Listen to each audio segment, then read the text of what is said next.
Shuffleboard time. Now, at the beginning of the day, the shuffleboard, are you going? Yep. Okay, shuffleboard, new game this year. The board's great. Thanks to Bristol for helping me with this. Thanks to Jody, Arcan for doing this. Jody and I put this together. Jody painted and sanded and did a ton of it. So we put this together. At the beginning of the day, we're going to set the board. What I mean by that is, whatever the level is at that point, wherever the break is, you're playing it. That's the way it is. Nobody touches the board after the beginning. Now, we've already decided, we determined we did odd or even as Jody's first, which means Dresden has the hammer. The hammer is the last puck of the throw. So Jody's going to throw first. The scorer, the person who gets closest to the edge is going to score. Okay? So she's going to try and put one down here by the 3. Jody's got great technique. She starts us off and she's sitting in a 1. Now Dresden has a choice. He can throw it off the board like he did. Now he's got nothing. But he could have knocked that or tried to get past it. Here we go. Here comes Jody.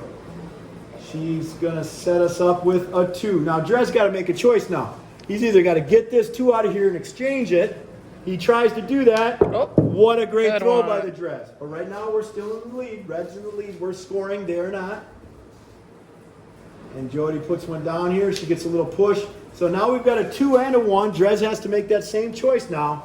Is he going to try and replace the 2? Good. And so we're in good shape. Now Jody, what she might want to do, she has a couple options strategy-wise.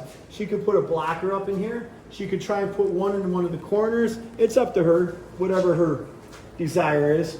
Because Dres has the hammer. The hammer could change the whole outcome of the throw. Dres has options. Hold on, Dres.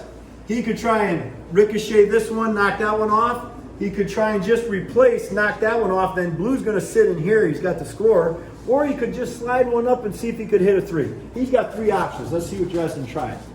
He tries to be the hammer. He misses. And so let's say he would have stayed on and he'd have been right here. This is the furthest puck closest to the end. This is the puck that is scoring. It's 2. Because there's a blue in front of this red doesn't count. Now actually the throw was like this. Since we would have had a 2 and a 1, red would have scored 3. So this is about halfway between the 1 and the 2, so it's a 2. Let's do this real quick, Morgan. That's a 1. Okay. No part of the puck is touching the 2. That's a 1. As soon as it touches the 2, even that much, it's a 2. Really? Now let's go out here, Morgan. That's a 3, but as soon as this goes over the edge, that's a 4. Like a fingernail width? Yeah, a fingernail width. All right, It's so called a this, hanger. folks, this is important.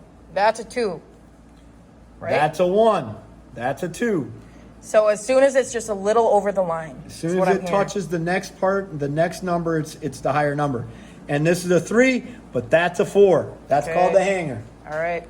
Shuffleboard will be playing 15 for championship, first 1 to 15 in championship, and first 1 to 11 in consolation. In consolation, you'll be done real quick. Yep. Well, you can't get a hanger on the side. No, No. these don't mean anything. That doesn't mean anything. Okay, It's it only has to be here. off the... And when you shoot this thing, your hand can't go past that line. Correct. One other thing, there's silicone on the board. And so the idea is, and I've seen some people practicing, is that we're going to put a bunch of more powder on here. You actually don't want to do that. You want to have a very fine layer of powder on there so that it does not snowplow. It should ride along the top of the silicone. And if you get too bunched up, it will catch in the silicone, and that will stop it. So you don't want that. And so when you're playing, if you decide to put any silicone on the board, just very gently and don't put much on. Room and dustpan right here, and we reuse the silicone on the side. Okay. Any questions about shuffleboard, Morgan? I think that covers them.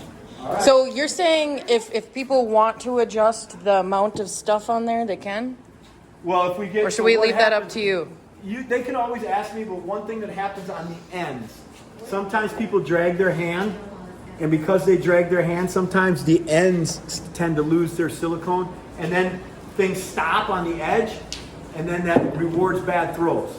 So the best thing to do is try not to get your hand on the board as little as possible and just use the pucks, but we'll be watching it. We'll help out. Great.